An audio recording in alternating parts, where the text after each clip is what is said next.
అందరికీ నమస్కారం. నేను ఇవాళ ఒక న్యూస్ చూడటం జరిగింది. ఆ న్యూస్ ఏంటంటే ఏపీ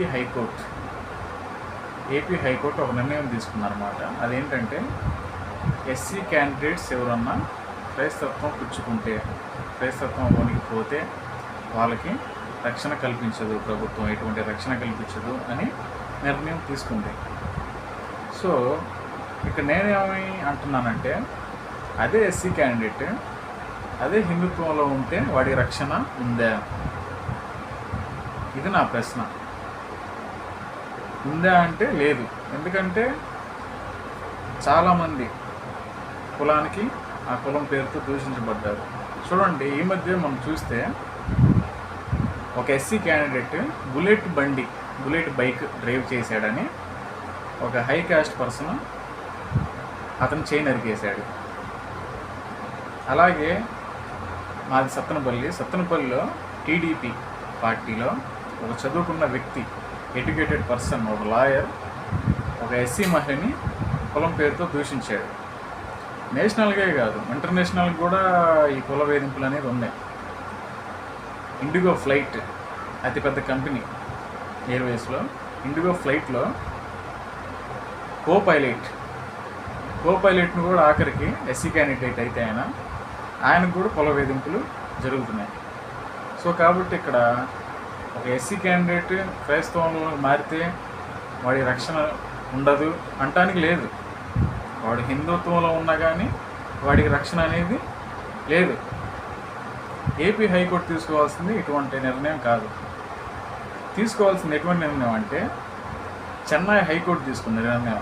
అదేంటంటే ఎటువంటి బైక్స్ మీద కానీ, సైకిల్స్ మీద కానీ, కార్స్ మీద కానీ, ఆఖరికి స్కూల్లో చదువుకునే రిజిస్ట్రేషన్, అటెండెన్స్ రిజిస్టర్ ఉంటుంది కదా, అందులో కూడా ఆఖరికి ఆ పేరు చివరన తోకలు రెడ్డి, నాయుడు, మాదిగ, మాల, యాదవ ఇట్లాంటి క్యాస్ట్ పేర్లు అనేది అక్కడ ఉండకూడదు. ఎటువంటి బైక్స్ మీద కానీ ఉండకూడదు.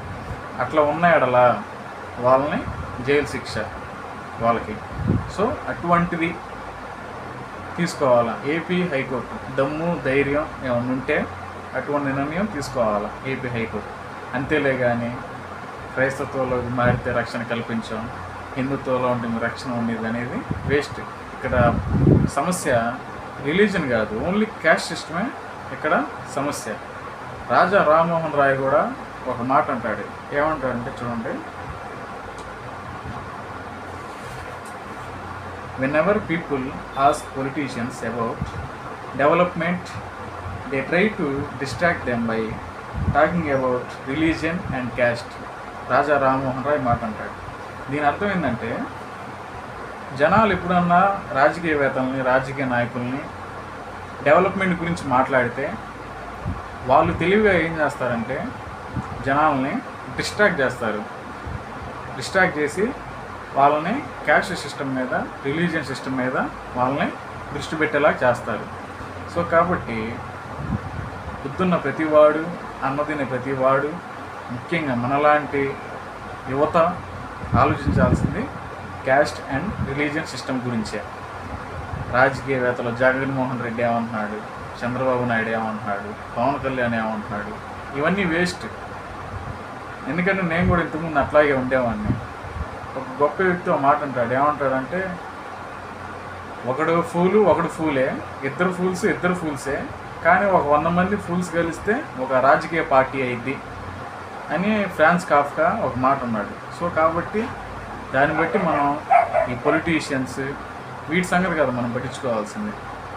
ఓన్లీ ఇండియాలో క్యాస్ట్ సిస్టమ్ అనేది ఎట్లా రిమూవ్ చేయాలి అన్నది మనం పట్టించుకుంటే చాలు. మనం పుట్టినందుకు, ఈ దేశానికి మనం ఏదో చేసినందుకు సరిపోయింది. కాబట్టి నేను ఏమన్నా తప్పుగా మాట్లాడుంటే నాకు చెప్పండి, నేను మార్చుకుంటాను. ఓకే, ఉంటాను. బాయ్.